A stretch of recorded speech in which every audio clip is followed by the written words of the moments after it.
So hello everyone, this is Mayank Patel और आज हम जो चैप्टर कर रहे हैं वो है कंट्रोल एंड कोऑर्डिनेशन। ठीक है, चैप्टर नंबर 6 है आपका, ये एनसीईआरटी की बुक में। अच्छा ठीक है, कंट्रोल एंड कोऑर्डिनेशन बेसिकली इस चैप्टर में हम पढ़ेंगे क्या। तो कंट्रोल और कोऑर्डिनेशन देखो, हम स्टार्टिंग से देखते हैं। लाइफ प्रोसेसेस जो आपका बायो का फर्स्ट चैप्टर था, उसके अंदर हमने कौन कौन से सिस्टम के बारे में पढ़ा। Digestive system, alright, digestive system हमने पढ़ा। उसके बाद हमने रेस्पिरेटरी सिस्टम पढ़ा, है ना। मैंने ही पढ़ा है, याद नहीं है तो भाई क्या कर रहे हो तुम लोग।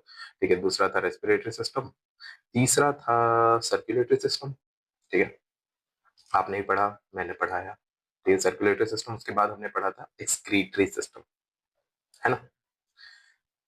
ठीक है, तो ये चारों सिस्टम हमने लाइफ प्रोसेसेस में पढ़ लिया था। लाइफ प्रोसेसेस के बाद वाला जो चैप्टर है वो यही है, control and coordination. Control and coordination में हम दो सिस्टम के बारे में पढ़ेंगे, नर्वस सिस्टम और एंडोक्राइन सिस्टम। ठीक है, नर्वस सिस्टम और एंडोक्राइन सिस्टम ही क्यों पढ़ेंगे, क्योंकि बेसिकली यही वो दो सिस्टम है जो हमारी बॉडी को कंट्रोल और कोऑर्डिनेट करवा रही है। समझ रहे हो ना।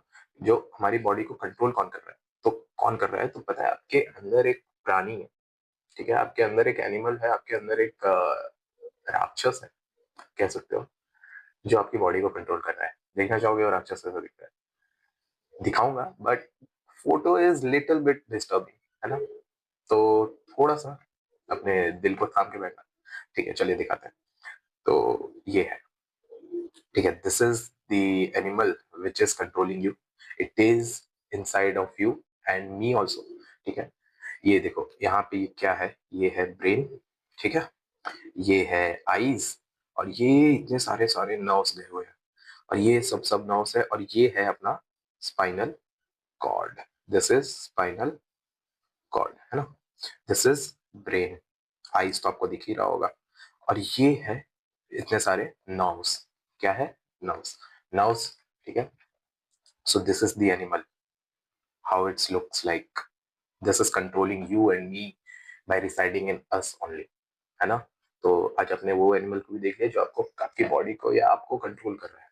ठीक है, तो ठीक है, इस चैप्टर को हम देखते हैं। अच्छा, हम्म, हमने सर्कुलेटरी सिस्टम में एक चीज पढ़ा था, आर्टरी, है ना। फिर वेन भी पढ़ा था। अब हम इसमें नर्व्स पढ़ने वाले हैं। अच्छा, आर्टरी को हिंदी में क्या कहते हैं, नस। वेन को क्या कहेंगे, नस। और नर्व्स को क्या कहेंगे, नस। ठीक है, आपको यही मालूम होगा, ये गलत है, ऐसा नहीं है। इंग्लिश में जितने शब्द हैं उससे ज्यादा शब्द हिंदी में एग्जिस्ट करते हैं। ठीक है, तो मैं लिख के दिखाता हूँ। जैसे यहाँ पे लिखते हैं आर्टरी, इसको हम हिंदी में क्या कहेंगे, नस कहेंगे, नहीं, इसको हम कहते हैं धमनी। धमनी। वेन जो है उसे हम क्या कहेंगे, वेन को हिंदी में क्या कहेंगे। एक्चुअली हम वेन को नस कहते हैं, समझ रहे हो, या फिर हम इसे सीरा भी कहते हैं, सीरा। ठीक है, क्या ये आपके बुक में है, नहीं, मैं क्यों बता रहा हूँ, बस मेरी इच्छा है। देखना है तो देखो, वरना जा सकते हो। ठीक है, जा नहीं सकते हो, ठीक है। अ, मतलब देख लो, क्योंकि आपको हिंदी पता होना चाहिए, क्योंकि आपको कल को कोई भी मिसगाइड कर देगा कि एक्चुअली हिंदी में प्रॉब्लम है, हिंदी के पास शब्द ही नहीं है, ऐसा है ही नहीं। हिंदी के पास जितने शब्द हैं उतने इंग्लिश में नहीं है। वहाँ आप अन्ना मामी को भी आंटी बोलते हो, और आपकी चाची को भी आंटी बोलते हो, आप सबको आंटी बोलते हो, बट हमारे यहाँ हर चीज के अलग अलग शब्द है। तो मैं बस आपको थोड़ा सा हिंदी का बता रहा हूँ। नर्व्स को जो हम इस चैप्टर में पढ़ेंगे, ये नर्व्स को, इसको हम हिंदी में क्या कहते हैं पता है, तंत्रिका। तंत्रिका। ठीक है, ये याद रखना है। ठीक है, बुक एग्जाम में नहीं आएगा, कोई पूछेगा भी नहीं। ठीक है, बट हाँ, ये थोड़ा सा याद रखने जैसी चीज है। ऑलराइट, सो बस मैंने लिख दिया, मेरी इच्छा थी, मैं अब इसको हटा रहा हूँ। जिसको नोट करना हो कर लेना, इसको नहीं करना है कोई बात नहीं। ठीक है, चलो चैप्टर को अब हम स्टार्ट करते हैं। तो कंट्रोल एंड कोऑर्डिनेशन में हम, मैंने बताया आपको, हम दो सिस्टम के बारे में इसमें पढ़ेंगे, है ना। दो सिस्टम कौन कौन से हैं, नर्वस सिस्टम और एंडोक्राइन सिस्टम। नर्वस सिस्टम वो सिस्टम है जो आपकी बॉडी को कंट्रोल कर रहा है, और एंडोक्राइन सिस्टम वो सिस्टम है जो आपकी बॉडी को कोऑर्डिनेट करवा रहा है। ठीक है, अब देखो नर्वस सिस्टम को अगर हम खोलें, तो नर्वस सिस्टम एक्चुअली दो पार्ट में डिवाइडेड है। ठीक है, हमने दो पार्ट में उसको डिवाइड करके पढ़ा है। ठीक है, एक है सेंट्रल नर्वस सिस्टम, दूसरा है पेरिफेरल नर्वस सिस्टम। ठीक है, as the name suggest, central nervous system will control your body centrally, है ना। मतलब जो आपकी बॉडी को कंट्रोल कर रहा है वो है सेंट्रल नर्वस सिस्टम। आपकी मेन बॉडी को कंट्रोल कौन कर रहा है? आपका ब्रेन। ब्रेन कंट्रोल कर रहा है। और दूसरा कौन कंट्रोल कर रहा है? Spinal cord. तो सेंट्रल नर्वस सिस्टम में स्पाइनल कॉर्ड और ब्रेन आएंगे। समझ में आया? ठीक है। और पेरिफेरल नर्वस सिस्टम की अगर मैं बात करूं, तो अब जो जो नर्व्स ब्रेन से ऑरिजिनेट हो रही है उन्हें हम क्रेनियल नर्व्स कहेंगे। और जो नर्व्स स्पाइन से ऑरिजिनेट हो रही हैं, यानी स्पाइन से निकल रही हैं, उन्हें हम स्पाइनल नर्व्स कहेंगे। Simple as that. ठीक है। तो जो एडिशनल नर्व्स हैं, मतलब जो नर्व्स निकल रही हैं, उन्हें हम पेरिफेरल नर्वस सिस्टम कहेंगे, क्योंकि वो सेंट्रली कुछ काम कर नहीं रहा है, वो बेसिकली हेल्पर में काम कर रहा है।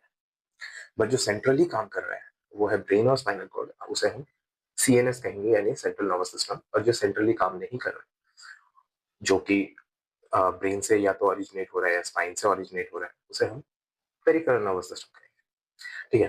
तो सीएनएस में कौन कौन से आ गए? ब्रेन और स्पाइनल कॉर्ड। और पेरिफेरल नर्वस सिस्टम में कौन कौन से आ गए?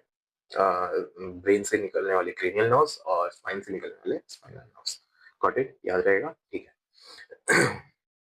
अब देखो, ब्रेन की अगर मैं बात करूँ, ठीक है, तो यहाँ पे अच्छा ठीक है, हम इन दोनों को अलग से पढ़ेंगे।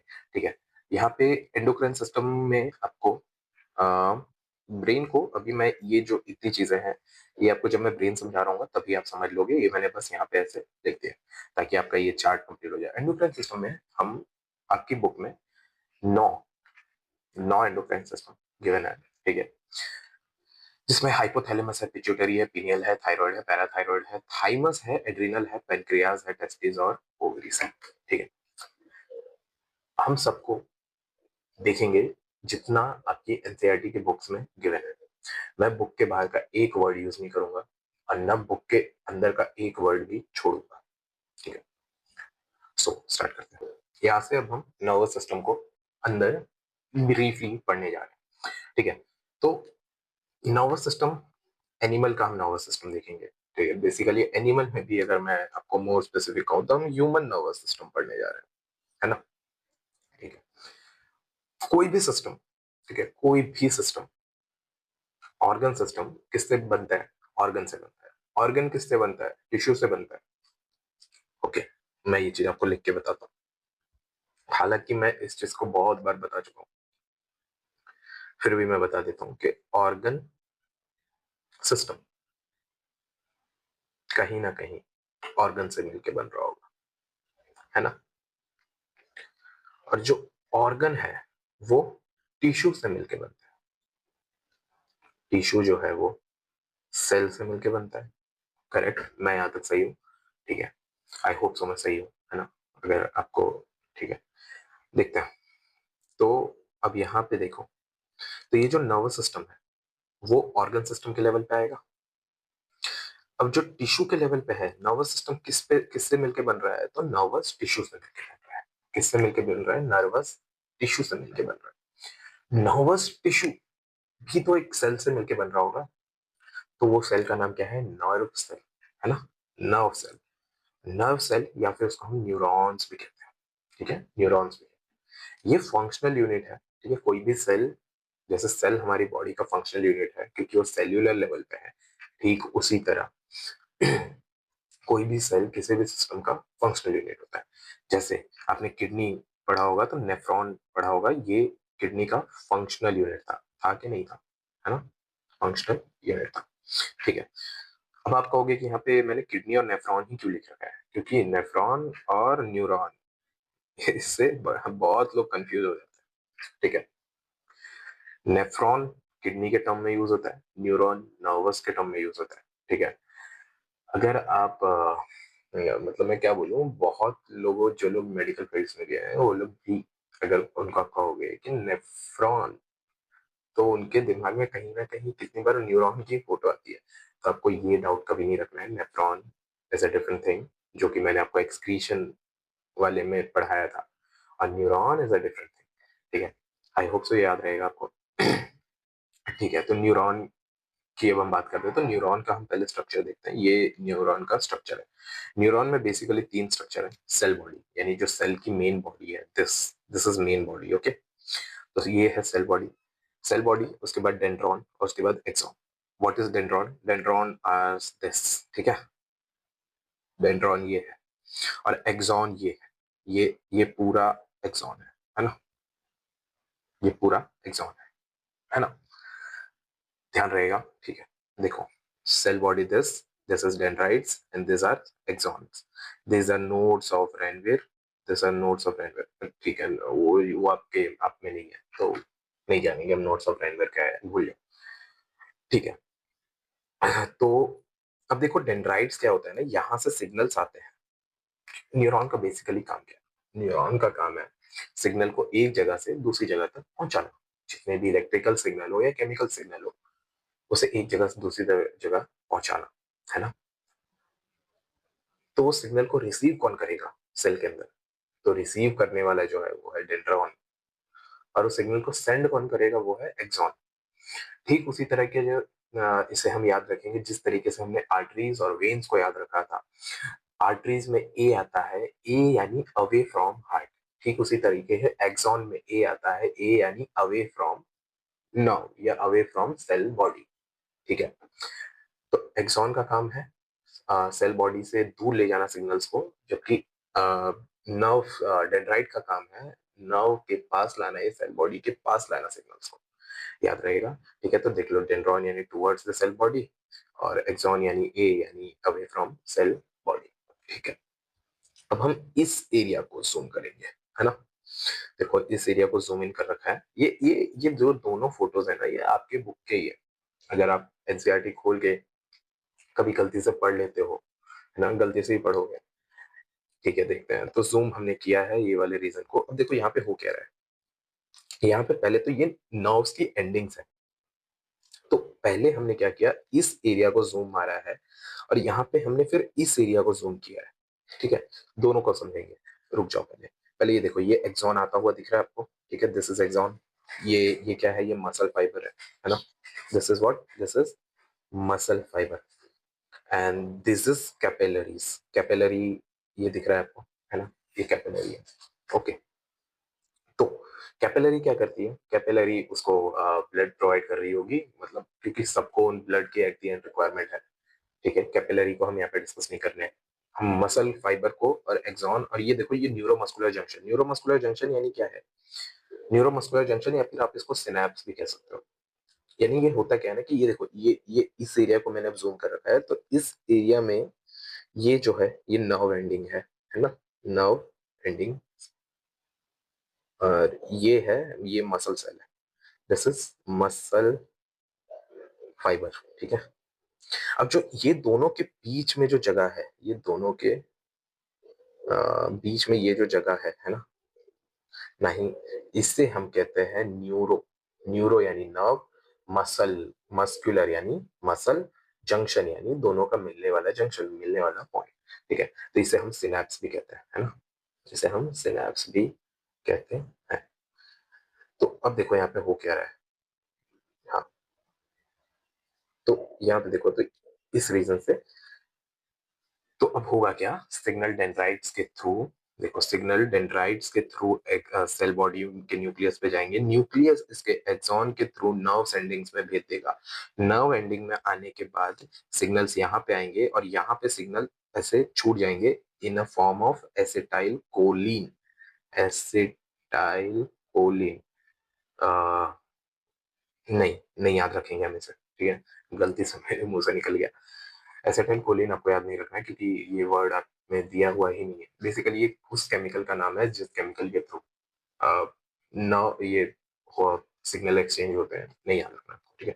तो यहाँ पे ये सिग्नल्स भेजेगा और ये पहले न्यूरोमस्कुलर जंक्शन में जाएगा, उसके बाद मसल उसको अपने अंदर लेगा। देखो यही चीज यहाँ पे लिखी हुई है। इलेक्ट्रिकल इंपल्स जनरेट हुआ, डेंड्राइट में गया, सेल बॉडी में गया, सेल बॉडी ने एक्सॉन में भेज दिया, ठीक है। क्योंकि एक्सॉन का काम ही है क्या, अवे फ्रॉम सेल बॉडी, है ना, अवे फ्रॉम सेल बॉडी। उसके बाद वो electrical impulse release chemical from nerve ending, है ना। इलेक्ट्रिकल इंपल्स मतलब रिलीज करेंगे केमिकल फ्रॉम नर्व एंडिंग, मैंने बताया उस केमिकल का नाम होता है एसिटाइल कोलिन, याद नहीं रखना है, मैं बस बता रहा हूँ, ठीक है। 12th में जाओगे इसी चैप्टर को और ब्रीफ में पढ़ोगे, सॉरी 12th में नहीं 11th में ही पढ़ोगे, तो तब अच्छे से सीख लेना अगर आपको ज्यादा इंटरेस्ट है बायो में तो, ठीक है। फिर उसके बाद न्यूरोमस्कुलर जंक्शन में जाएगा, मैंने जैसे कि हालांकि आपको ऊपर ही समझा दिया ये चीज। उसके बाद वो अगले डेंड्राइट्स में चला जाएगा, डेंड्राइट ऑफ अदर सेल, या फिर ठीक है वो मसल सेल के डेंड्राइट्स में चला जाएगा, और उसके बाद ये कंटिन्यू होते रहेगा, यही साइकिल। समझ में आया? ठीक है। सिनेप्स क्या है? Gap between nerve axon ending and dendrite of another neuron, ठीक है। तो समझ आया ये सिनेप्स क्या है? गैप बिटवीन नर्व मतलब एक्सॉन की एंडिंग और अगले डेंड्राइट की स्टार्टिंग, इसे ही हम क्या कहते हैं? सिनेप्स। वो जो गैप होता है वो गैप को हम कहते हैं सिनेप्स। जो नर्व एंडिंग और नए डेंड्राइट के स्टार्टिंग के बीच का जो गैप होता है उसे हम सिनेप्स या न्यूरोमस्कुलर जंक्शन या बहुत सारी चीजें कहते हैं, ठीक है। यहाँ तक I think I hope I am all clear, ठीक है, मैं क्लियर चल रहा हूँ। कुछ भी प्रॉब्लम है कमेंट में लिखो, ट्रस्ट मी मैं उसे इन अ फॉर्म ऑफ शॉर्ट्स, अगर आपका कोई भी डाउट होगा तो मैं वो भी डाल दूंगा। हालांकि मेरे पास ज्यादा टाइम नहीं है, may be I am working on this project of your class 10 for just for some days only, क्योंकि मेरी खुद की क्लासेस अब स्टार्ट होने वाली है, विच इज मैंने कभी बताया नहीं, आई एम डूइंग एमबीबीएस, ठीक है। तो ज्यादा दिन तक हूँ नहीं, पर जब तक हूँ मैं जरूर कमेंट्स पढ़ूंगा और डाउट क्लियर कर दूंगा, कोई प्रॉब्लम नहीं है, ठीक है। अब हम आगे चलते हैं रिफ्लेक्स एक्शन।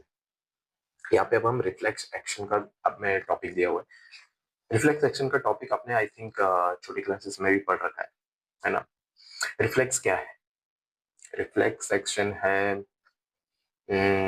आप स्क्रॉल करते होंगे, स्क्रॉल करते ही होंगे, यूट्यूब पे स्क्रॉल करते होंगे या इंस्टाग्राम पे करते होंगे या कहीं लाखों प्लेटफॉर्म से जहाँ पे स्क्रॉलिंग स्टार्ट हो गई है, तो आपने वो वाली वीडियोस देखी होंगी, सामने से एक बॉलर बॉल फेंक रहा है और यहाँ पे बैट्समैन बैट लेके खड़ा है, बेसिकली वो बैट में, हाँ, और बॉल आती है और वो बैट पे ना लग के सीधा मतलब कैमरे पे लगती है, तो आपको लगता है कि वो बाहर आ रही है, तो आपके हाथ से फोन या तो गिर जाएगा या तो आप डर जाओगे, या फिर अचानक भूत आ जाता है स्क्रीन पे तो आप डर जाते हो, या आपके हाथ से फोन छूट जाता है या आप तुरंत एक्शन लेते हो। तो ये सडन एक्शन जो है वो उसी को हम रिफ्लेक्स एक्शन कहते हैं, क्योंकि आपकी बॉडी पता है डिजाइन कैसे है। आपकी बॉडी जो डिजाइन है वो सर्वाइवल मैकेनिज्म पे डिजाइन है। आपकी बॉडी को घंटा फर्क नहीं पड़ता कि आपकी बॉडी कैसी है, वो आपको बस जिंदा रखने के लिए है। इसलिए जब भी आप कुछ करते भी हो ना काम, जैसे मे बी आप जिम जाते हो, तो जिम जाते हो तो वर्कआउट करोगे ना, तो आप थोड़े ही देर में, ठीक है, एक सेट या मतलब मान लो आधे घंटे बाद आप थकान महसूस करने लग जाओगे, क्योंकि आपकी बॉडी आपको सरवाइव करवाना चाहती है, वो उसे जिंदा रखना चाहती है। बॉडी को नहीं फर्क पड़ रहा है कि आपका जो गोल है वो अकम्प्लिश्ड होता है नहीं, क्योंकि बॉडी का खुद का गोल है कि आपको सिर्फ जिंदा रखना है। इसीलिए बॉडी के उस गोल की वजह से, ठीक है, आपको जिंदा रखना है, आपको सरवाइव करवाना है और आपको रिप्रोड्यूस करवाना है, यानी आपको अपने आप को मल्टीप्लाई करवाना है, जो कि हम नेक्स्ट चैप्टर में पढ़ेंगे, जो कि सेक्सुअल रिप्रोडक्शन, हम उस चैप्टर में पढ़ेंगे। आई नो तुम सब इंतजार कर रहे होगे इस चैप्टर का, बट देखते हैं कितना आता है आपको उस चैप्टर के बारे में। मुझे पता है क्योंकि आप सब अपने आप को प्रो समझते हो उसमें, बट हालांकि चीजें वैसी है नहीं जैसा आप सोचते हो, ठीक है। उस चैप्टर में आपको कुछ चीजें और बताऊंगा, बट अभी हम बात कर रहे थे, ठीक है, बॉडी सर्वाइवल मैकेनिज्म। तो सर्वाइव करवाने के लिए बॉडी कुछ चीजें, ठीक है ना, कुछ सडन एक्शंस होते हैं, इनवॉल्यूंटरी मूवमेंट्स होती है हमारी बॉडी में। अच्छा, अब वॉल्यूंटरी और इनवॉल्यूंटरी मूवमेंट्स है। देखो, वॉल्यूंटरी मूवमेंट्स जो आपके ब्रेन को पता चला है और फिर आप कुछ एक्शन ले लो, जैसे अगर मुझे अभी लिखना है तो मेरा ब्रेन मुझे ऑर्डर करेगा मेरे हैंड को कि लिखो, तो मैं लिखूंगा, ठीक है, कुछ भी। बट यही ब्रेन ऑर्डर ना करके स्पाइनल कॉर्ड ऑर्डर कर दे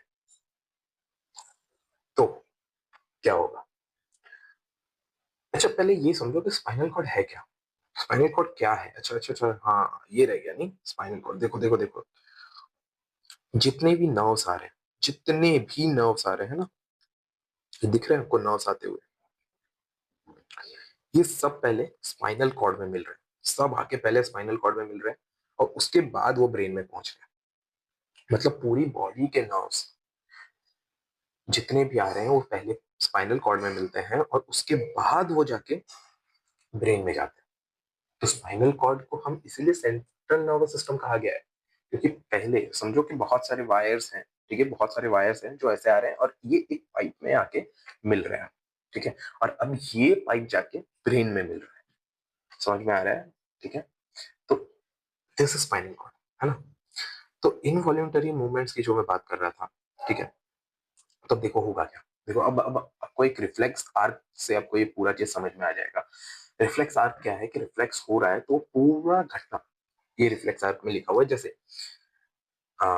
सपोज करो आपका हाथ है, किसी ने आपका हाथ लेके ऐसे गरम तवे पे रखवा दिया, ठीक है, कोई गरम तवा रखा हुआ था उस पे आपका हाथ रखा है, आपको जैसे हीट फील होगा आपके हाथ को, वो वेट नहीं करेगा कि वो सिग्नल पहले तो आपके माइंड में पहुंचे, नहीं, बिल्कुल वेट नहीं करेगा, वो सिग्नल सीधा जाएगा स्पाइनल कॉर्ड के पास, मतलब जो बीच वाला पाइप है, और इस समय स्पाइनल कॉर्ड डिसीजन अपने हाथ में लेके तुरंत आपका हार्ट हटवाएगा, तुरंत, ठीक है, within a fraction of second, ठीक है, within a fraction of millisecond. तो वो जो तुरंत हुआ इनवॉलेंटरी एक्शन हुआ, ठीक है, अब ये हट जाएगा हाथ, उसके बाद आपका जो स्पाइनल कॉर्ड है वो सिग्नल ब्रेन को बोलेगा कि हाँ ऐसा कुछ हुआ था और मैंने ये एक्शन ले लिया, ठीक है, दिस इज रिफ्लेक्स आर्क, ठीक है। तो जैसे हीट और पेन फील हुआ तो रिसेप्टर्स इन स्किन, ठीक है, जो स्किन के रिसेप्टर्स हैं वो सेंसरी न्यूरॉन्स को एक्टिवेट कर देंगे, सेंसरी न्यूरॉन स्पाइनल कॉर्ड को जाके ये चीज बताएगा कि हीट फील हुआ, और स्पाइनल कॉर्ड वहां पे सिग्नल खुद से ही ऑर्डर पास करेगा मोटर न्यूरॉन को, मोटर न्यूरॉन, ठीक है, सेंसरी न्यूरॉन क्या है ना, ये लेके जाते हैं, ठीक है, टुवर्ड्स टुवर्ड्स सीएनएस, और जो मोटर न्यूरॉन है वो अवे फ्रॉम सीएनएस, है ना, ये याद रखना। तो अब जो away from CNS motor neurons तुरंत जाएंगे इफेक्टर मसल्स, यानी जो भी मसल वहां पे हेल्प कर सकते हैं उनको तुरंत ऑर्डर करेगा कि हटाओ, हट जाएगा आपका हाथ। समझ में आ रहा है? ठीक है। स्पाइनल कॉर्ड उसके बाद जब ये सारी घटना पूरी हो जाएगी उसके बाद ये चीज जाके वो ब्रेन को बताता है, ठीक है। I hope I am clear till here, ठीक है। देखो ब्रेन को जैसे वो बताता है तो after end of reflex action, वो ब्रेन को रिफ्लेक्स एक्शन के बाद वो ये चीज बताता है। I hope am I clear, ठीक है, यहाँ तक मैं पूरा क्लियर हूँ, ठीक है। ओके, स्पाइनल कॉर्ड देखो, स्पाइनल कॉर्ड है क्या, all nerves from body meet in bundle in spinal cord on their way to brain. मैंने बताया ब्रेन तक जाने के पहले वो सारे न्यूरॉन्स आके एक बंडल के फॉर्म में स्पाइनल कॉर्ड पे मिलता है और उसी बंडल को हम स्पाइनल कॉर्ड कहते हैं, और उसके बाद वो ब्रेन के पास जाके पहुंचता है, ठीक है। यहाँ तक मैं क्लियर हूँ। ओके, इसी चीज को रिफ्लेक्स आर्क को ही ये डायग्राम के फॉर्म में, ये आपकी बुक का डायग्राम है, यहाँ पे इसे हीट फील हुआ, हीट तो तुरंत सेंसरी न्यूरॉन्स ने जाके सिग्नल स्पाइनल कॉर्ड को दिया, स्पाइनल कॉर्ड ने तुरंत ही सिग्नल जाके फिर मोटर न्यूरॉन को दिया, मोटर मोटर न्यूरॉन को ऑर्डर किया, मोटर न्यूरॉन ने तुरंत इफेक्टर मसल्स को ऑर्डर किया और ये तुरंत हार्ट हट गया, और उसके बाद सीएनएस में जाके ये मैसेज ब्रेन को दिया। समझ में आया? ठीक है, so this was all about spinal cord, ठीक है।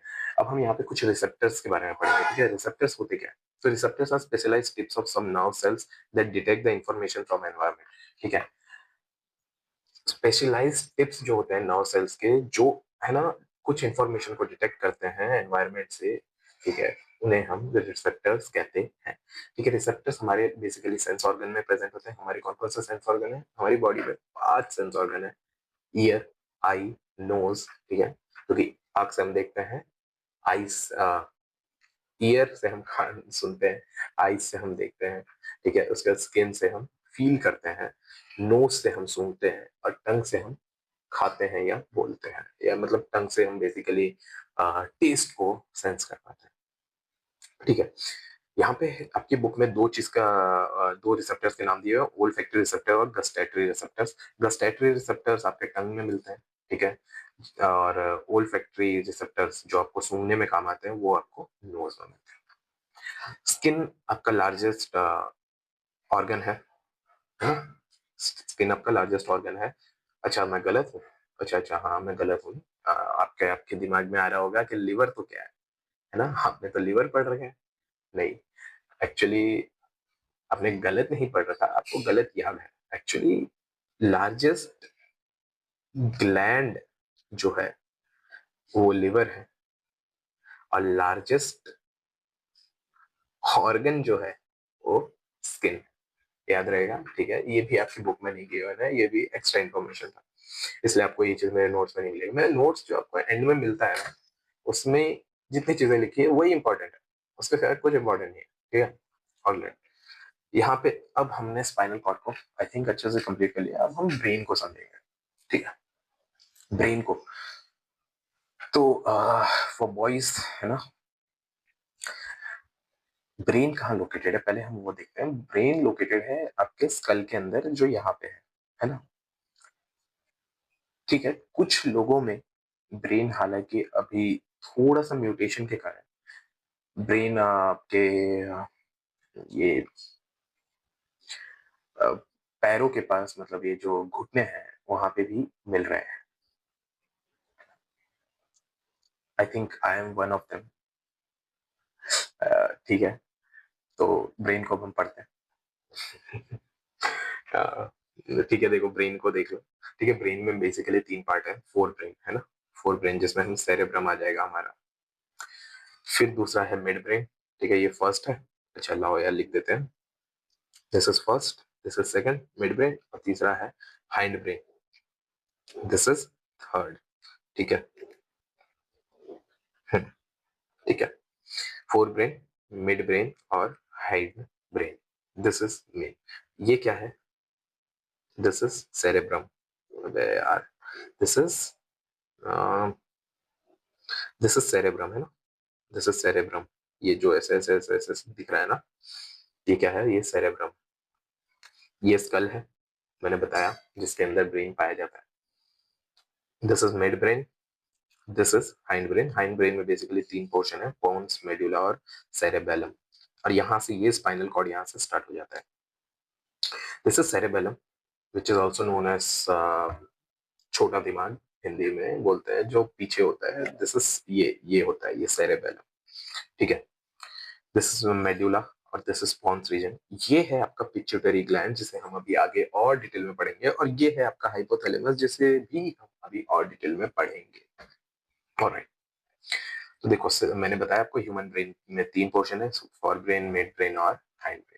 Four brain more specialised form part of brain, सबसे ज्यादा स्पेशलाइज्ड पार्ट कौन सा है, फोर ब्रेन है, जिसमें हम सेरेब्रम मिलता है, जो ये है सेरेब्रम। अगेन मैं आपको दिखा देता हूँ, ये जो है ना, ये वाला जो पोर्शन है, इसे हम सेरेब्रम कहते हैं, ओके। सेरेब्रम का काम क्या क्या है, थिंकिंग यानी सोचना, वॉल्यूंटरी एक्शंस यानी जो एक्शंस को हम कंट्रोल कर रहे हैं, रेगुलेट कर रहे हैं, वो एक्शंस कौन करवाते हैं, सेरेब्रम। मेमोरी, ठीक है, मतलब याद शक्ति। Receive sensory impulse from various parts of body and integrate it, मतलब जो भी सेंसरी न्यूरॉन्स जितने भी इम्पल्सेस लेके आते हैं, जितनी भी इंफॉर्मेशन लेके आते हैं, उसे इंटीग्रेट करने का काम और रिसीव करने का काम कौन करता है, सेरेब्रम करता है। और पांचवा, हंगर को कौन फील करता है, सेरेब्रम फील करता है, ठीक है। मिड ब्रेन जो है वो इनवॉल्यूंटरी एक्शंस के लिए रिस्पॉन्सिबल है। इनवॉल्यूंटरी जितने भी एक्शंस हो रहे हैं, यानी कौन कौन सा एक्शन इनवॉल्यूंटरी होता है, सांस लेना, सांस छोड़ना, ठीक है, और भी बहुत सारे ऐसे एक्शंस हैं जो अपने आप हो रहे हैं, मतलब आपका जो डाइजेस्टिव सिस्टम आपका वर्क कर रहा है, circulatory system, respiratory system, excretory system, reproductive system involuntary है। हाँ, कहीं ना कहीं जो स्पर्म और ओवम बन रहा है उसको आप तो कंट्रोल नहीं कर रहे हो, ठीक है। तो दिस इज, तो जितने भी इनवॉल्यूंटरी आपके एक्शंस हो रहे हैं वो मिड ब्रेन कंट्रोल कर रहा है।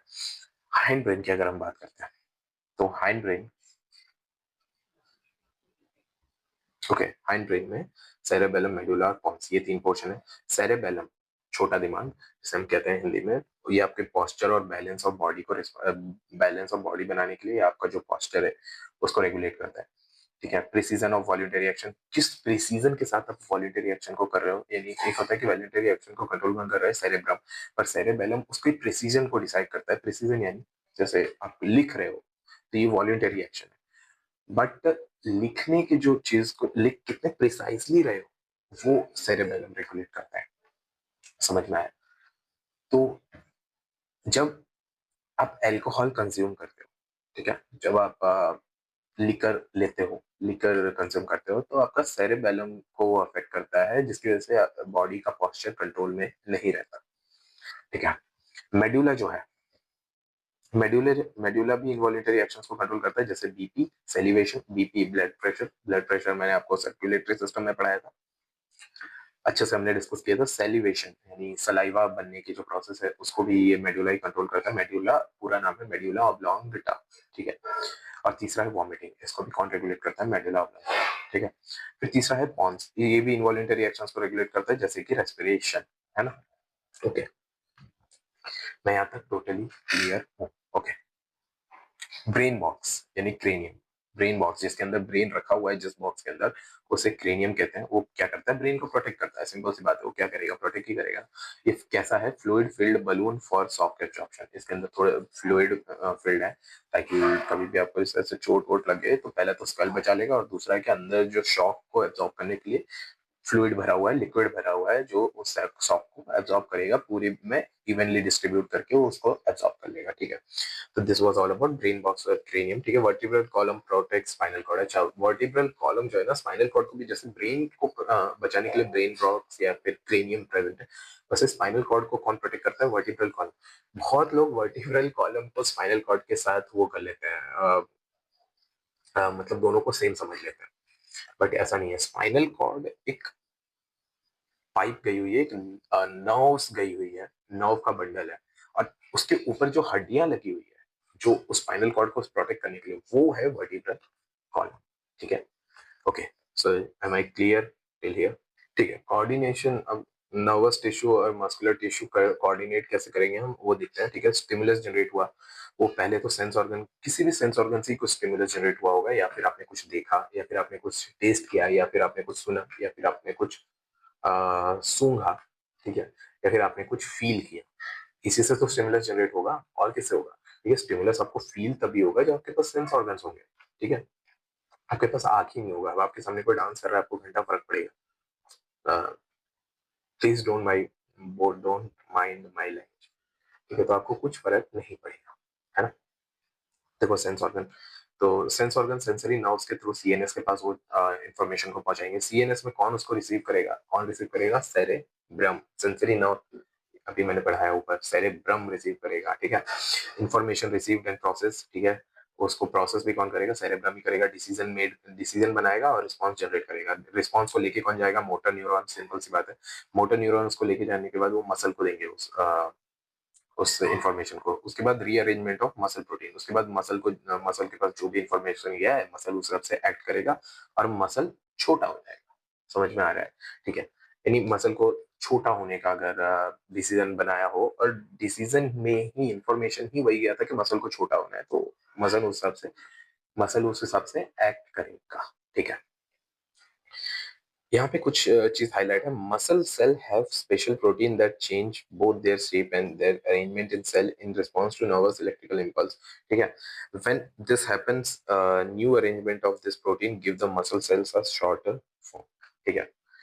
तो यहाँ पे बताया जा रहा है कि मसल कुछ ऐसे प्रोटीन से बने हुए हैं, ठीक है। प्रोटीन का नाम होता है एक्टिन एंड मायोसिन, ठीक है। ये दो प्रोटीन से बने होते हैं मसल।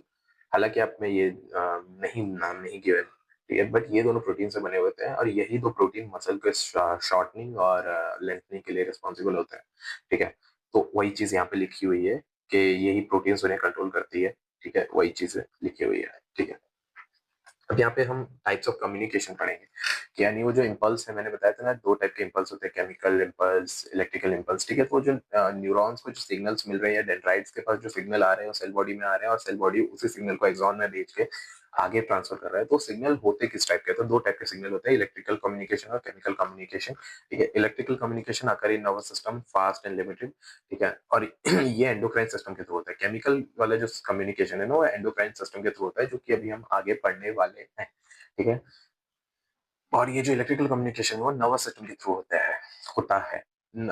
इलेक्ट्रिकल कम्युनिकेशन फास्ट और लिमिटेड है, मतलब ये तेजी से होगा, बट काफी कम, मतलब लिमिटेड है, बहुत कम एरिया तक लिमिटेड है, बट ये स्लो है। और जो केमिकल कम्युनिकेशन है वो स्लो है, बट वो लॉन्ग, मतलब लंबे रास्तों को तय करने के लिए वाइड स्प्रेड है, वो काफी फैला हुआ है और लॉन्ग लास्टिंग है, ठीक है। लंबे समय तक वो सिग्नल रहता है। After transmission sale tax rest, है ना, सिंपल सी बात है। ट्रांसमिशन के बाद न्यूरॉन्स को रेस्ट की जरूरत होती है, so cell can not continuously create and transmit impulse, ठीक है, तो कंटिन्यूअसली उसको बिना रेस्ट के वो काम नहीं कर सकता, यानी न्यूरॉन्स को भी रेस्ट की जरूरत है। जैसे आप बार बार पढ़ पूरे दिन पढ़ भी करोगे अगर बिना स्लीप के, तो आप नहीं वर्क कर पाओगे एफिशिएंटली। क्यों? क्योंकि आपके न्यूरॉन्स को किस चीज की नीड है? रेस्ट की नीड है। तो वही चीज यहाँ पे लिखा हुआ है, प्लांट लैक नर्वस सिस्टम, ठीक है, प्लांट में नर्वस सिस्टम नहीं होता है, बट फिर भी उनके अंदर इलेक्ट्रिकल कम्युनिकेशन होता है। उस चीज को अभी हम नहीं जानेंगे कि कैसे होता है, वो चीज आप फर्दर क्लासेस में आप पढ़ोगे, मतलब 10th में नहीं पढ़ोगे, आगे की क्लासेस में पढ़ोगे। बायो ले लेना, ठीक है, पढ़ लेना भाई जितना पढ़ना है। ओके, मैं अभी उन चीजों को नहीं पढ़ाना चाहता। क्यों? क्योंकि आपकी बुक में नहीं गिवन है, और जो भी आपकी बुक के बाहर का है वो इररेलेवेंट है, चाहे फिर वो 11th की बुक में क्यों ना गिवन हो और 12th की बुक में क्यों ना गिवन हो। नहीं पढ़ाना यानी नहीं पढ़ाना। अगर आप 11th में आ जाओगे और मैं पढ़ा रहा हूँ, ऑब्वियसली मैं पढ़ा दूंगा, सिंपल सी बात है। बट अगर आपकी बुक में आज वो चीज नहीं गिवन है तो मैं नहीं पढ़ाऊंगा, सिंपल। एंडोक्राइन सिस्टम की अब हम बात करते हैं, ठीक है। एंडोक्राइन सिस्टम हार्मोन्स, जिसमें हम हार्मोन्स के बारे में डिस्कस करेंगे। हार्मोन्स क्या होते हैं? आपने बहुत सुने होंगे कि ये जो बेसिकली हार्मोन्स 10th के बच्चे जाते हैं, सबसे ज्यादा हार्मोन्स आप ही के अंदर होते हैं। तो अब ये ऑक्सीटोसिन, फिर सेरोटोनिन, और फिर एक ये कौन सा है, मेलेटोनिन, नहीं मेलेटोनिन नहीं, ऑक्सीटोसिन और सेरोटोनिन जो है आपकी बॉडी में वो काफी हाई रहता है इस समय, है ना। प्यार, मोहब्बत, इश्क, ये सब होता है आपकी एज में। सो ये किसका कमाल है? ये हार्मोन्स का कमाल है ना। एक बार आपके हार्मोन्स शांत हो जाएंगे, उसका फिर कुछ नहीं रहेगा, ठीक है।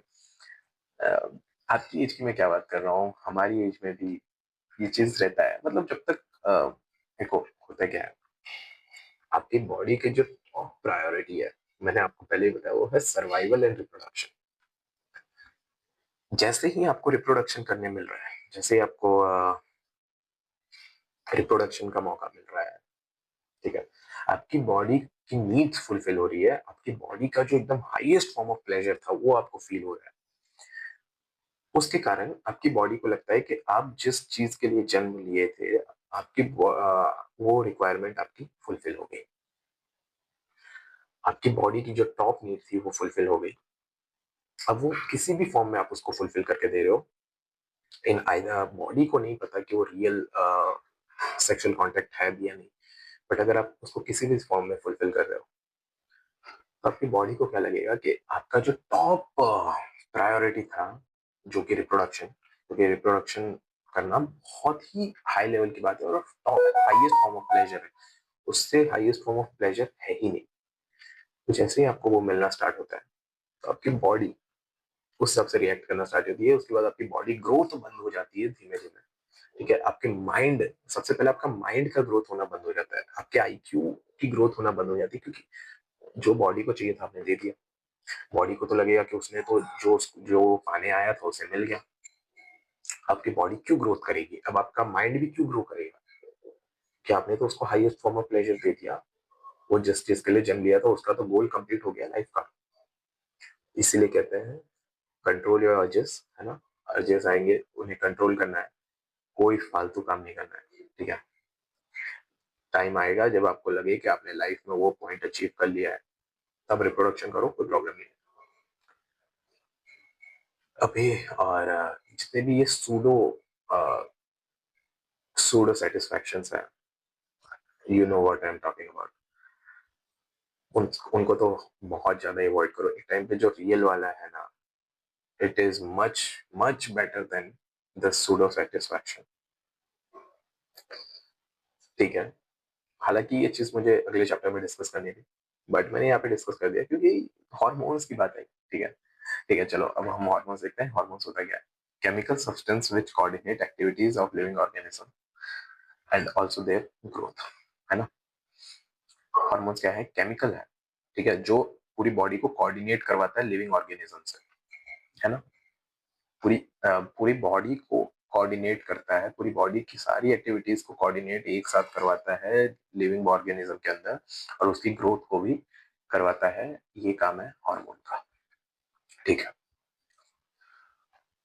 ठीक है, तो आपकी में जो है हार्मोन कहाँ से निकलता है? एंडोक्राइन ग्लैंड से निकलता है ना।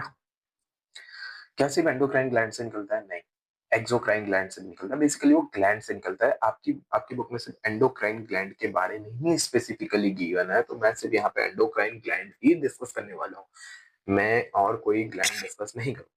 ठीक है, ठीक है। तो एंडोक्राइन ग्लैंड कैसा है? सीक्रेट हार्मोन, सीक्रेट नहीं है, secrete hormone directly into blood, यानी ये सीधा हार्मोन बनाता है और ये सीधा ब्लड के अंदर हार्मोन को फेंक देता है, डाल देता है। ये काम है एंडोक्राइन ग्लैंड का, है ना।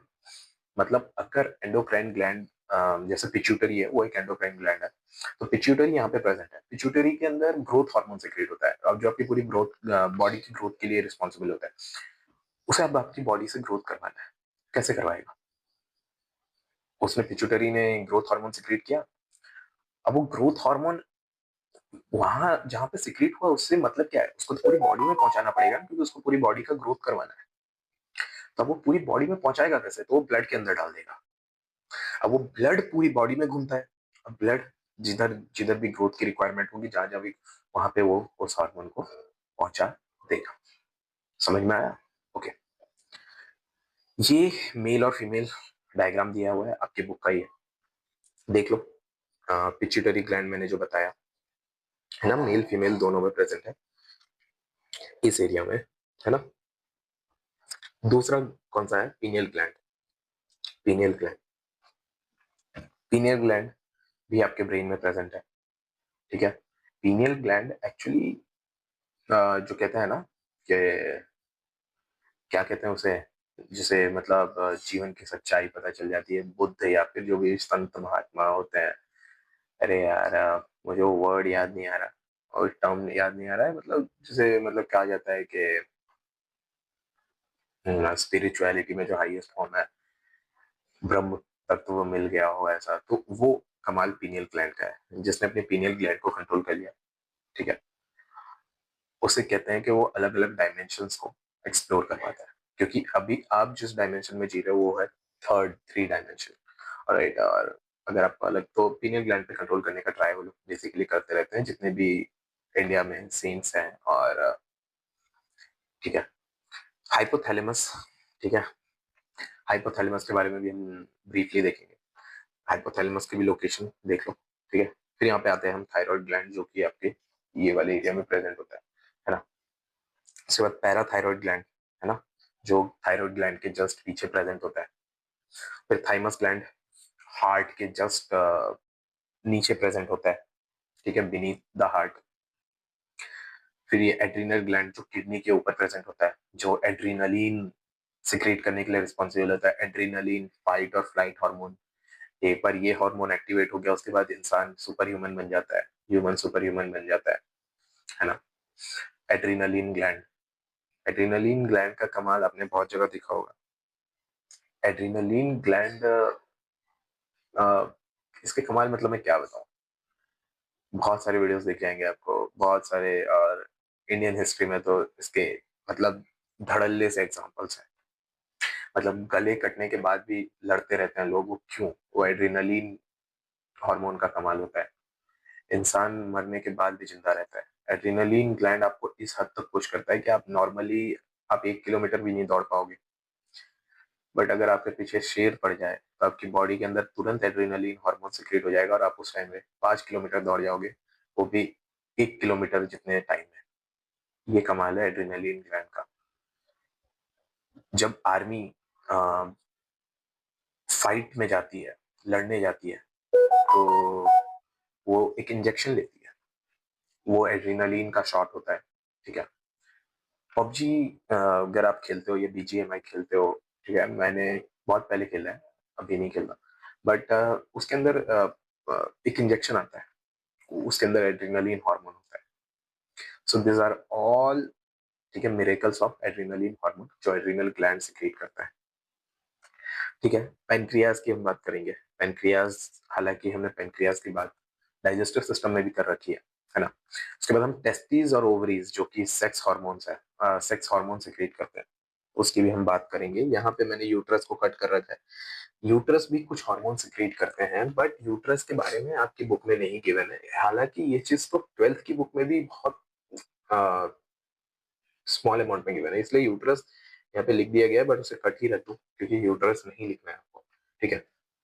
ऑलराइट, तो यहाँ पे मैंने इस टेबल के फॉर्म में आपको पूरा आपके सारी चीजें लिख दी है, ठीक है। अब देखते हैं हम इस टेबल को हम समझेंगे और आपका पूरा एंडोक्राइन ग्लैंड समाप्त हो जाएगा, ठीक है। सबसे पहले हम हाइपोथैलेमस की बात करेंगे। ये लोकेशन कहाँ पे लोकेटेड है? मिड ब्रेन में लोकेटेड है। मिड ब्रेन का फंक्शन क्या था? इनवॉल्यूंटरी एक्शंस को कंट्रोल करना, भूलना मत, ठीक है। ये कौन सा हार्मोन रिलीज करेगा? रिलीजिंग हार्मोन, है ना। हाइपोथैलेमस कौन सा हार्मोन रिलीज करेगा? Releasing hormone. ये रिलीजिंग हार्मोन का फंक्शन क्या है? जो कि और जितने भी ग्लैंड्स प्रेजेंट है उनसे हार्मोन रिलीज करवाना, ये हार्मोन रिलीज करता है हाइपोथैलेमस। तो रिलीजिंग हार्मोन और जैसे पिट्यूटरी ग्लैंड है उससे हार्मोन रिलीज करवाता है, इसलिए उसे हम रिलीजिंग हार्मोन कहते हैं। यानी पिट्यूटरी ग्लैंड खुद से काम करता है? नहीं, पिट्यूटरी ग्लैंड को पहले कौन ऑर्डर करेगा? हाइपोथैलेमस ऑर्डर करेगा। हाइपोथैलेमस किससे ऑर्डर करेगा? रिलीजिंग हार्मोन सीक्रेट करके पिट्यूटरी को पहुंचाएगा, और पिट्यूटरी तब जाके वो ग्रोथ हार्मोन सेक्रेट करेगा। पिट्यूटरी ग्लैंड देखो, ये growth hormone, growth and development मैंने बताया, ग्रोथ हार्मोन सेक्रेट करता है जो कि ग्रोथ और डेवलपमेंट में काम करवाता है। और ये पिट्यूटरी ग्लैंड कहाँ पे प्रेजेंट है? ये पे ब्रेन में प्रेजेंट है, इसे हम मास्टर ग्लैंड कहते हैं, ठीक है। पिट्यूटरी ग्लैंड को डेफिशिएंसी कॉज डॉर्फिज्म, अगर ग्रोथ हार्मोन आप में इनफ अमाउंट में सिक्रेट नहीं है, सिक्रेटेड नहीं है आपकी बॉडी में, तो उसकी जो डेफिशिएंसी है उसकी वजह से आपको डॉर्फिज्म हो जाएगा, यानी आप बटके रह जाओगे, ठीक है। आपकी हाइट शॉर्ट रह जाएगी, आप शॉर्ट हाइटेड रह जाओगे, ठीक है। और एक्सेस सिक्रेशन कॉज गाइगेंटिज्म, ठीक है, जायंट बन जाओगे आप, ठीक है, अगर इसके एक्सेस अमाउंट में अगर इसका सिक्रेशन हो गया, ठीक है, तो आप जायंट बन जाओगे। जायंट आपने देखा होगा तो काफी लंबे चौड़े, ठीक है, तो वो हो जाएगा पिट्यूटरी ग्लैंड। पीनियल ग्लैंड की अगर हम बात करें, पीनियल ग्लैंड मैंने आपको पहले ही बताया कि इस चीज पे कंट्रोल लाने का ट्राई करते रहते हैं कौन? जितने भी संत और महात्मा हैं, ठीक है। ये कहाँ पे प्रेजेंट है? फोर ब्रेन में प्रेजेंट है। ये क्या सिक्रेट करता है? हार्मोन सिक्रेट करता है, वो है मेलाटोनिन, ठीक है। ये this is not in your syllabus. NIS का मतलब है नॉट इन सिलेबस, तो एनआईएस जहां जहां लिखा हुआ है उसको यहाँ पे याद करने की जरूरत नहीं है, यानी ये याद करने की जरूरत नहीं है और ये भी याद करने की जरूरत नहीं है, फिर मैं बता देता हूँ। मेलाटोनिन हार्मोन सिक्रेट करता है। मेलाटोनिन हार्मोन का फंक्शन क्या है? सर्कैडियन रिदम और बॉडी क्लॉक को कंट्रोल करना है, यानी जो आपका स्लीप और वेक साइकिल है, जो कि स्लीप साइकिल जैसे हम कहते हैं, और जो बहुत में से बहुत लोगों का बिगड़ा हुआ होगा कि किसी भी टाइम पे सो रहे हो, किसी भी टाइम पे उठ रहे हो, ठीक है। तो ये जो है, ये पीनियल ग्लैंड कंट्रोल करता है आपके स्लीप साइकिल को, ठीक है। ओके, थायराइड ग्लैंड की अगर हम बात करें तो थायराइड ग्लैंड, ठीक है, ये आपके नेक और थ्रोट रीजन में प्रेजेंट है, यहाँ पे प्रेजेंट होता है, ठीक है। ये थायरॉक्सिन हार्मोन सिक्रीट करता है, थायरॉक्सिन, ठीक है। थायरॉक्सिन हार्मोन सिक्रीट करने के लिए आयोडीन की जरूरत पड़ती है, और आयोडीन आपको कहाँ से मिलता है? सॉल्ट से मिलता है। मोर स्पेसिफिकली मैं बात करूं तो आयोडीन आपको मिलता है व्हाइट सॉल्ट से। किससे? व्हाइट सॉल्ट से। अभी इंडिया में ट्रेंड चला हुआ है रॉक सॉल्ट का, है ना। रॉक सॉल्ट, या फिर इसे हम सिंधा नमक भी कहते हैं, ठीक है, जो कि सिंध एरिया से आता है, सिंध ऑफ पाकिस्तान, जो कि पाकिस्तान में है ना। सेंधा नमक हम खाते हैं जिसे हम रॉक सॉल्ट कहते हैं। रॉक सॉल्ट के अंदर आयोडीन की मात्रा कितनी होती होगी? Zero, zero, literally zero, iodine होता ही नहीं। तो अब आप सोचो कि व्हाइट सॉल्ट खाना चाहिए या रॉक सॉल्ट खाना चाहिए? एक्चुअली दोनों खाना चाहिए। क्यों? क्योंकि सेंधा नमक में भले आयोडीन नहीं होता है, बट उसके अंदर अदर एलिमेंट्स जो हमारी बॉडी के लिए इसेंशियल हैं, जैसे मैग्नीशियम और अदर स्टफ्स, वो जिंक हो गया, ये आपको कहाँ से मिलेगा? रॉक सॉल्ट से। तो दोनों मिक्स करके खाओ, मतलब कभी रॉक सॉल्ट खा लिया, कभी मतलब सुबह के टाइम पे रॉक सॉल्ट खा लिया, रात के टाइम पे व्हाइट सॉल्ट खा लिया, क्योंकि व्हाइट सॉल्ट में आयोडीन होता है और आयोडीन आपकी बॉडी थायरोक्सिन हार्मोन के लिए बहुत ज्यादा इंपॉर्टेंट है, ठीक है। थायरोक्सिन करता क्या है, मतलब थायराइड करता क्या है? तो ये मेटाबॉलिज्म को रेगुलेट करता है, आपकी बॉडी के मेटाबॉलिज्म को रेगुलेट करता है, ठीक है। कार्बोहाइड्रेट, प्रोटीन और फैट को तोड़ने में काम करता है। अगर आयोडीन की डेफिशिएंसी हो जाएगी तो गॉइटर हो जाएगा, फूल जाएगा, ठीक है, गला फूल जाता है, स्वॉलन नेक। थायरोक्सिन हार्मोन की कमी से आपकी मेटाबॉलिज्म बिगड़ जाएगी, और जिसकी वजह से आपके या तो रैपिडली वेट गेन हो जाएगा या रैपिडली वेट लॉस हो जाएगा। इसलिए आयोडीन पे ध्यान देना, और अगर आयोडीन की कमी से अगर क्वेश्चन आए कि क्या होता है तो गॉइटर होता है, याद रखना। ठीक है। फिफ्थ है पैराथायरॉयड। पैराथायरॉयड हार्मोन, इसकी सिर्फ लोकेशन आपकी बुक में दिया हुआ है, ये भी नेक यानी जो थायराइड हार्मोन के पीछे प्रेजेंट होता है पैराथायरॉयड हार्मोन। इसका आपको ना ही ये गिवन है, फंक्शन भी गिवन नहीं है, और वो क्या सीक्रेट करता है वो भी गिवन नहीं है। ठीक है, और मैं बताना भी नहीं चाहता हूँ। ठीक है, ऐसे याद रखना तो याद रख लो, पीटीएच हार्मोन सीक्रेट करता है, मतलब पैराथायरॉयड हार्मोन। ठीक है, छोड़ो। सिक्स नंबर है थाइमस। थाइमस मैंने बताया आपको, जस्ट बिलो दी हार्ट, है ना, चेस्ट रीजन में प्रेजेंट होता है ये। इसका भी आपको फंक्शन नहीं गिवन है, और ये भी गिवन नहीं है कि वो क्या सिक्रीट करता है। ठीक है, बट मैं बता दूं थाइमस आपके इम्यूनिटी में बहुत ज्यादा वर्क करता है। ठीक है, एड्रिनल ग्लैंड की अगर हम बात करें, एड्रिनल ग्लैंड के मैंने अभी आपको बहुत सारी चीजें बता दी। अबव द किडनी प्रेजेंट होता है, एड्रिनलिन ग्लैंड सीक्रेट करता है। अब देखो एड्रिनलिन ग्लैंड के फंक्शंस देखो, इतने सारे तो फंक्शन गिवन है। ठीक है, देखिए अब हम एक एक करके एक एक फंक्शन को समझेंगे, है ना। ब्लड प्रेशर को बढ़ा देता है। ठीक है, एड्रिनलिन जैसे ही सिक्रेट होगी आपकी बॉडी का ब्लड प्रेशर बढ़ेगा, सिंपल सी बात है, हार्ट बीट बढ़ जाएगी और ब्रीथिंग बढ़ जाएगा।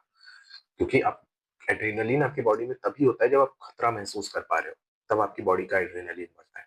तो आपका हार्ट बीट, ब्लड प्रेशर और ब्रीथिंग ये बढ़ना बहुत ही आम सी चीज है।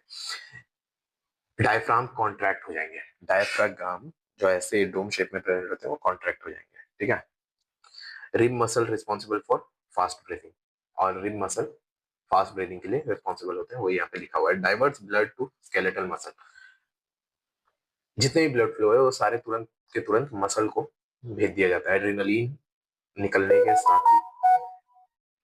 आप भी समझ चुके हो कि क्यों वो सारे ब्लड प्रेशर को मसल की तरफ डाइवर्ट कर दिया जाता है, क्योंकि जब भी खतरा आता है तो आपकी आपकी जो मसल ही है आपको ऑन द स्पॉट आपको बचा सकता है। या तो अगर आप दौड़ोगे तब भी आपके मसल यूज हो रहे होंगे, या अगर आप फाइट भी करोगे तब भी आपके मसल यूज हो रहे होंगे, है ना।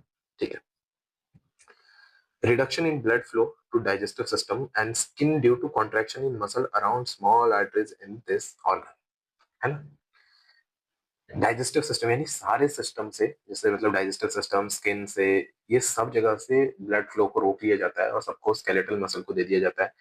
ठीक है, muscle around small arteries in this organ. ठीक है, सिंपल सी बात है। ठीक है, छोड़ो। तो एड्रेनलिन भी आपको, आई होप यहाँ तक मैं क्लियर हूँ, एड्रेनलिन भी आपको अच्छे से समझ में आ चुका होगा। ओके, एड्रेनलिन का एक और नाम है फाइट और फ्लाइट हार्मोन, है ना। ये आपने छोटी क्लासेस में सुन रखा होगा, पढ़ रखा होगा।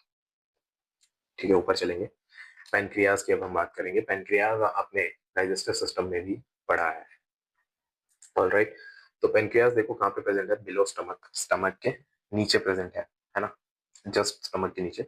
क्या सिक्रेट करता है, इंसुलिन सिक्रेट करता है। इसका काम क्या है इंसुलिन का, reduce regulate blood sugar level, blood sugar level को कम करता है और रेगुलेट करता है।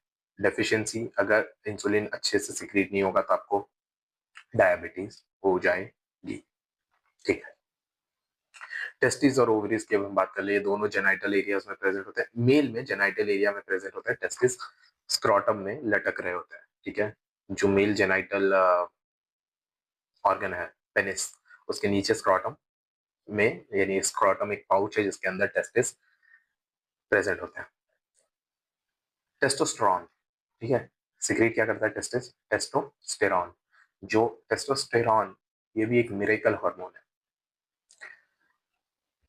ये एक मिरेकल हार्मोन है टेस्टोस्टेरॉन, जो मेल के अंदर एग्रेसिवनेस होता है, जो मेल के अंदर एक मेलनी मैनलीनेस रहता है, वो है, वो टेस्टोस्टेरॉन की वजह से होता है। जो मेल के अंदर बियर्ड को कंट्रोल करता है, जो मेल के अंदर सेकेंडरी सेक्सुअल कैरेक्टर्स को, प्राइमरी सेक्सुअल कैरेक्टर्स को कंट्रोल करता है, वो टेस्टोस्टेरॉन है। हालांकि आजकल टेस्टोस्टेरॉन के लेवल मेल्स के अंदर बहुत ही कम होते जा रहे हैं, क्योंकि मेल मेल ही नहीं रह रहे। ठीक है, क्योंकि मेल अब फीमेल बनते जा रहे हैं और फीमेल मेल बनते जा रही है। लड़कियों के अंदर टेस्टोस्टेरॉन ज्यादा है और लड़कों के अंदर एस्ट्रोजन हाई है।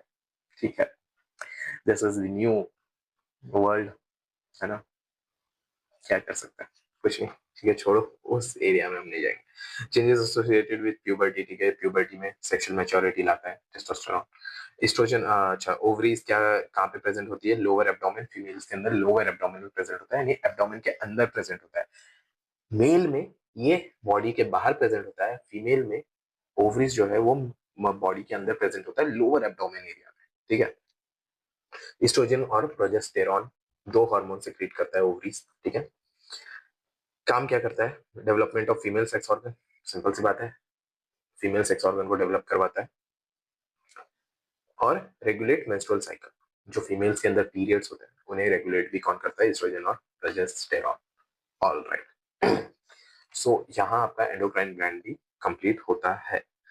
यहाँ पे से अब आपको थोड़ा सा और रह गया है, जिसके अंदर एक तो है प्लांट वाला पूरा पोर्शन बाकी है, प्लांट वाला पोर्शन हम देख लेंगे, और डायबिटीज बाकी है। ओके, सो हम डायबिटीज से स्टार्ट करते हैं। डायबिटीज को हम समझेंगे क्योंकि आपकी बॉडी में गिवन है डायबिटीज के बारे में। Okay, disease in which blood sugar level increase. Diabetes में क्या होता है? ब्लड शुगर लेवल इंक्रीज हो जाता है क्योंकि इंसुलिन उसको डिक्रीज नहीं कर पा रहा होता है, इंसुलिन सिक्रीट ही नहीं हो रहा होता, तो डिक्रीज नहीं हो पाता है। किसकी वजह से होता है? Deficiency of insulin. ठीक है, इंसुलिन सिक्रीट नहीं होता है, इंसुलिन की कमी हो जाती है, जिसकी वजह से डायबिटीज होता है। ट्रीटमेंट क्या है? Injection of insulin hormone. अब इंसुलिन बॉडी के अंदर नेचुरली सिक्रीट हो नहीं रहा है, तो बाहर से आपको इंसुलिन लेना पड़ेगा, यही उसका ट्रीटमेंट है। ठीक है, ओके।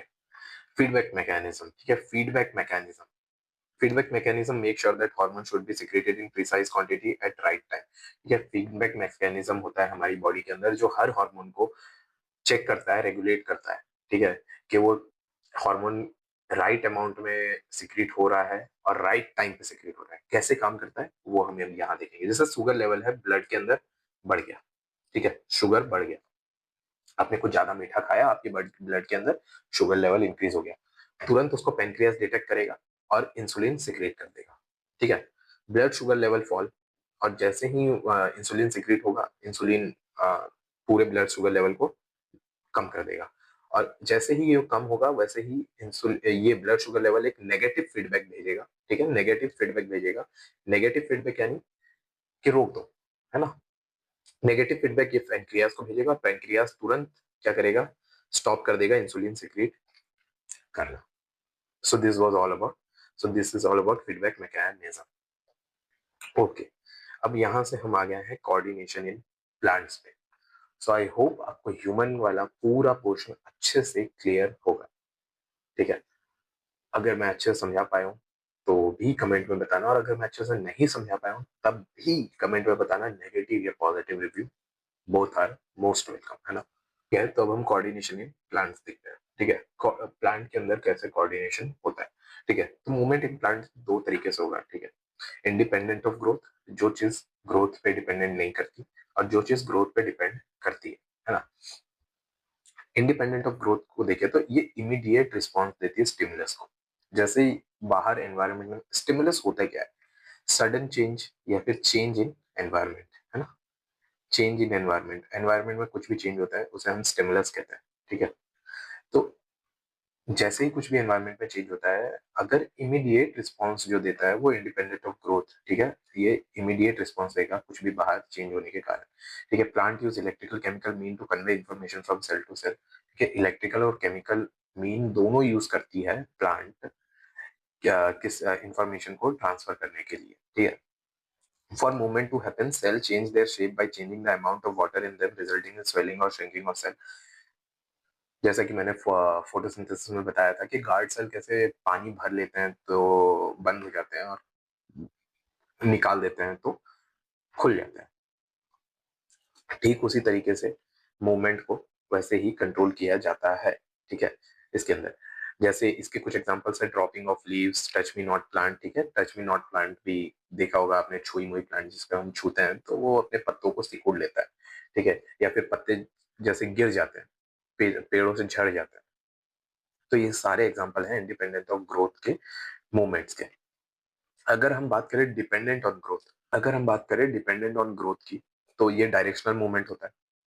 जैसे अगर एनवायरनमेंट में कुछ भी चेंज होता है तो एक डायरेक्शन में जाने वाले ग्रोथ होते हैं। ठीक है, जैसे टेंड्रिल, इसमें अब कुछ एग्जांपल है टेंड्रिल। जैसे पार्ट ऑफ टेंड्रिल, टेंड्रिल देखा है ना, टेंड्रिल वो बेसिकली वो ऐसे होता है ना जो घुमा हुआ रहता है। टेंड्रिल फोटो होगा शायद शायद नहीं, ट्रेंडल का फोटो तो नहीं है, बट समझो ना ग्रीन कलर का होता है और वो ऐसे ऐसे ऐसे ऐसे ऐसे ऐसे होता है, ठीक है। तो देखो अब part of tendril away from object grows more rapidly, अगर वो जिस ऑब्जेक्ट से अगर वो दूर है तो वो ज्यादा तेजी से ग्रो होगा जो नियर वाले के कंपैरेटिवली, है ना। और इसी के कारण जो वो टेंड्रिल है वो उस ऑब्जेक्ट को क्या कर लेता है, सराउंड कर लेता है, उसके ऊपर ऐसे सर्कुलेट हो जाता है ना। समझ में आया। और वैसे ही फोटोट्रॉपिज्म की अगर मैं बात करूं तो मूवमेंट टुवर्ड्स लाइट। फोटोट्रॉपिज्म क्या है, अरे यार, फोटोट्रॉपिज्म इज फोटो, फोटो यानी लाइट, और ट्रॉपिज्म, ठीक है, यानी ट्रॉप यानी मूवमेंट, ठीक है। तो movement towards light is called phototropism. इसके कुछ एग्जांपल है जैसे कि ग्रोथ ऑफ शूट, जैसे जो शूट है, शूट यानी, और ये अगर ऐसे ऐसे पत्ते बने हुए हों इसके ऊपर ऐसे, ठीक है, ये प्लांट मान लो, अब मेरा थोड़ा गंदा ही प्लांट बना है, कोई बात नहीं, और ऐसे ऐसे ऐसे ऐसे तने निकले हुए हैं, तो ये जो है, ये जो बीच का ये जो बॉडी है ना, इसको हम शूट कहते हैं, ठीक है। तो ये जो ग्रोथ ऑफ शूट है वो टुवर्ड्स द लाइट होगा, जिस साइड से लाइट आ रही होगी वो उस साइड ग्रोथ हो रहा होगा, ठीक है। ठीक उसी तरीके से अगर रूट होगा वो नेगेटिवली, मतलब वो अवे फ्रॉम सनलाइट होगा, यानी जिस साइड से लाइट आ रही होगी वो उसके अपोजिट डायरेक्शन में जाएगा। तो इसी को हम फोटोट्रोपिज्म कहते हैं, यानी मूवमेंट टुवर्ड्स लाइट। जियोट्रोपिज्म, ठीक है, जैसे कि ग्रोथ ऑफ रूट, ठीक है, जियो जिस जिस साइड से ग्रेविटी खींच रही होगी, ठीक है, उस साइड की ग्रोथ को, उसको हम जियोट्रोपिज्म कहते हैं, ठीक है। कीमोट्रोपिज्म यानी जहां पे से केमिकल के सिक्रेशंस हो रहे होंगे उस साइड या उसके तरफ या उससे अवे जाना, या उसी को हम कीमोट्रोपिज्म कहते हैं, ठीक है। Growth of pollen tube towards ovule, जैसे पोलन ट्यूब ओव्यूल की तरफ जाता है, ठीक है, पोलन ट्यूब ओव्यूल की तरफ जाता है। ये वाली चीज आपने छोटी क्लासेस में 9th में आई थिंक पढ़ा था, और अगर नहीं पढ़ा था तो 11th में वापस से पढ़ोगे, ठीक है। अरे यार वो देखो, ये स्टिग्मा स्टाइल ओवरी होता है ना, कैसे ड्रॉ करूं, रुको मैं ड्रॉ करके दिखाता हूँ आपको। ओके, ऐसे कुछ होता है, ये होता है स्टिग्मा, इसके ऊपर पोलन लैंड होता है, यहाँ से ऐसे एक पाइप के थ्रू पोलन ग्रेन आता है और यहाँ पे ऐसे कुछ ओवरी लगी हुई होती है और इसके अंदर जाता है। तो ये केमिकल की वजह से, ठीक है, उसके अंदर केमिकल सीक्रेट हो रहा है, उसके तरफ ग्रोथ हो रहा होता है या उससे अवे ग्रोथ हो, इसे हम कीमोट्रोपिज्म कहेंगे। ठीक उसी तरीके से जियोट्रोपिज्म में भी जरूरी नहीं कि ग्रेविटी के टूवर्ड्स उससे अवे भी हो रहा होगा तो उसका हम नेगेटिवली जियोट्रोपिज्म कहेंगे, अगर उसके तरफ होगा तो हम उसे पॉजिटिवली जियोट्रोपिज्म कहेंगे। वैसे फोटोट्रोपिज्म में भी लाइट मूवमेंट टुवर्ड्स लाइट होगा ना, उसे हम पॉजिटिवली फोटोट्रॉपिज्म कहेंगे, अगर वो अवे हो रहा होगा तो उसे हम नेगेटिव फोटोट्रॉपिज्म कहेंगे। समझ में आ रहा है, पॉजिटिव नेगेटिव वाला हालांकि ये कॉन्सेप्ट है नहीं आपकी बुक में, फिर भी आपकी बुक में ये लिखा हुआ था कि टुवर्ड्स या अवे, तो इस चीज को आपको ध्यान देना पड़ेगा, ठीक है। अब देखो एक और ट्रॉपिज्म है हाइड्रोट्रॉपिज्म, ठीक है, ये भी इसी का पार्ट है, डिपेंडेंट ऑन ग्रोथ। देख लो ये यहीं पे बॉक्स क्लोज हो रहा है, हाँ, ये हाइड्रोट्रॉपिज्म भी डिपेंडेंट ऑन ग्रोथ का एक पार्ट है, ठीक है। तो मूवमेंट टुवर्ड्स वाटर, अगर पानी के तरफ ग्रोथ हो रहा होगा तो उसे हम पॉजिटिव हाइड्रोट्रॉपिज्म कहेंगे, और पानी के अवे ग्रोथ हो रहा होगा तो उसे हम नेगेटिव हाइड्रोट्रॉपिज्म ग्रोथ कहेंगे, ठीक है। इसका एग्जांपल है ग्रोथ ऑफ रूट, जिस तरफ पानी जाता है उसी तरफ हाइड्रोट्रॉपिज्म हो रहा, उसी तरफ रूट की ग्रोथ हो रही होती है, इसलिए हम उसे पॉजिटिवली हाइड्रोट्रॉपिज्म कहेंगे। Okay, so this was all about coordination in plant और मूवमेंट इन प्लांट, ठीक है। अब यहाँ पे हम प्लांट के हार्मोन्स को भी डिस्कस करेंगे, उससे पहले ये कुछ फोटो दिए हुए हैं, ये छुई मुई प्लांट है, जैसे इसको आप टच करोगे तो इसके पत्ते जो हैं ये सिकुड़ गए, देखो इस, ये जब नहीं छुआ हुआ था तब, जब मैंने छू दिया तो ये ऐसे सिकुड़ जाते हैं। ओके, ये पॉजिटिव और ये फोटोट्रॉपिज्म का एग्जांपल दिया हुआ है ना, ये फोटोट्रॉपिज्म, देखो ट्रोपिज्म, है ना। ये देखो यहाँ पे जिस तरफ से सनलाइट आ रही है उस तरफ ग्रोथ हो रहा है, क्योंकि ये शूट जो है वो उसी तरफ ग्रोथ होगा जिस तरफ से सनलाइट आएगी, ठीक है। और ये है नेगेटिवली जियोट्रॉपिज्म, ठीक है, यानी ये देखो रूट तो उसके तरफ जा रहे हैं यानी पॉजिटिव जियोट्रॉपिक, पर ये नेगेटिव जियोट्रॉपिक कौन कर रहा है, यानी ग्रेविटी से अवे कौन जाता है, शूट जाता है। तो शूट जो है वो नेगेटिव जियोट्रॉपिज्म कर रहा है ना, यानी ग्रेविटी के अगेंस्ट जा रहा है, और जो रूट है वो पॉजिटिव जियोट्रोपिज्म कर रहा। Alright, am I clear over here, okay. अब हम प्लांट हार्मोन्स की बात करेंगे। ये बेसिकली आपकी बुक में जो प्लांट हार्मोन्स गिवन है वो चार ही है, हालांकि एक नहीं है जो है इथिलीन, बट जितने गिवन है हम उतने को ही डिस्कस करेंगे, हम एक भी पॉइंट एक्स्ट्रा डिस्कस नहीं करेंगे, जितने फंक्शन गिवन है उतने ही फंक्शन हम डिस्कस करेंगे, क्योंकि ऐसे तो अगर मैं सारे फंक्शन बताने लग जाऊं तो बहुत सारे हैं। ठीक है, अगर मैं 11th के कोर वाले चैप्टर को उठा लूं, जिस चैप्टर को उठा के बहुत सारे बड़े बड़े इंस्टीट्यूट्स ने अपने वीडियो डाल रखे हैं जो कि 11th के टॉपिक को 10th में पढ़ा रहे हैं, ठीक है, बहुत ही फालतू काम है। ठीक है, मैं आपकी बुक में जितनी चीजें गिवन है मैं सिर्फ उसी को पढ़ाऊंगा। ठीक है, तो ऑक्सिन, ऑक्सिन का मेन फंक्शन क्या है? ऑक्सिन एक प्लांट हार्मोन है। ठीक है, यहाँ पे हम प्लांट हार्मोन को डिस्कस कर रहे हैं। 4 प्लांट हार्मोन गिवन है, ऑक्सिन, साइटोकाइनिन, जिबरेलिन और एब्सिसिक एसिड, यही 4 गिवन है। हालांकि होता एक और है, इथिलीन होता है, फिर एक इथियोफोन होता है, बट हम उनको नहीं डिस्कस कर रहे हैं, हम अभी यहाँ पे तो 4 को डिस्कस कर रहे हैं। ठीक है, तो ऑक्सिन जो है ना वो क्या करता है ना, शूट को मतलब जो मेन प्लांट की ग्रोथ में के लिए जो रिस्पॉन्सिबल होता है वो ऑक्सिन होता है। ठीक है, help in cells to grow longer और इन्वॉल्व इन फोटोट्रोपिज्म, यानी लाइट की तरफ, यानी बोल रहा हूँ ना, शूट की जितनी भी डेवलपमेंट की कहानी है, यानी प्लांट की जितनी भी डेवलपमेंट की कहानी है, वो कौन उसको रेगुलेट करता है? ऑक्सिन रेगुलेट करता है। ठीक है, जिब्रेलिन, जिब्रेलिन क्या रेगुलेट करता है? स्टेम की ग्रोथ को रेगुलेट करता है। ठीक है, जिब्रेलिन किसको रेगुलेट करता है? स्टेम की ग्रोथ को रेगुलेट करता है। साइटोकाइनिन, साइटोकाइनिन क्या करता है? सेल डिवीजन प्रमोट करता है। ठीक है, अम, जैसे साइटोकाइनेसिस वर्ड अगर आपने सुना होगा तो, नहीं सुना है तो 11th में जाओगे तो सेल साइकिल वाले चैप्टर में आप सुन लोगे। तो साइटोकाइनेसिस छोड़ो, साइटोकाइनेसिस मुझे नहीं समझाना, बट मे बी साइटोकाइनेसिस आपके नेक्स्ट चैप्टर में स्टार्टिंग में थोड़ा सा ऊपर गिवन है, वो तब में हम डिस्कस करेंगे। अभी देखो, ये साइटोकाइनेस क्या करते हैं ना, सेल डिवीजन को प्रमोट करते हैं। ठीक है, और present in greater concentration in fruits and seed, ये फ्रूट और सीड्स में बहुत ही ज्यादा हाई कंटेंट में, कॉन्सेंट्रेशन में प्रेजेंट होते हैं साइटोकाइनेस। ओके, एब्सिसिक एसिड की अब मैं बात करूं तो एब्सिसिक एसिड क्या करते हैं? ग्रोथ को इनहिबिट करते हैं। क्या करते हैं? ग्रोथ को इनहिबिट करते हैं, विटलिंग ऑफ लीव्स करते हैं, यानी लीव्स को सिकुड़ने का काम करवाते हैं, और स्ट्रेस हार्मोन है ये। एब्सिसिक एसिड क्या है? एक स्ट्रेस हार्मोन है। ऑलराइट, यानी एब्सिसिक एसिड ग्रोथ को क्या करता है? इनहिबिट करता है, और जो ऑक्सिन है ये ग्रोथ को प्रमोट करता है, प्रमोट्स ग्रोथ, है ना। तो यही 4 हॉर्मोन्स प्लांट के गिवन है, और यही फंक्शंस गिवन है। इसके सिवाय अगर आपको कोई भी टीचर कोई भी एक्स्ट्रा हार्मोन के फंक्शंस पढ़ा रहा है, या फिर कोई एक्स्ट्रा हार्मोन भी पढ़ा रहा है, तो वो आपकी बुक के बाहर जा रहा है, जो कि आपके सिलेबस में है ही। सो ऑल राइट, ये चैप्टर हमारा होता है यहीं पे समाप्त। और अगर आपको चैप्टर अच्छे से समझ आया हो तो बताओ यार कमेंट्स में, और अगर नहीं समझ में आया हो तो भी बताओ।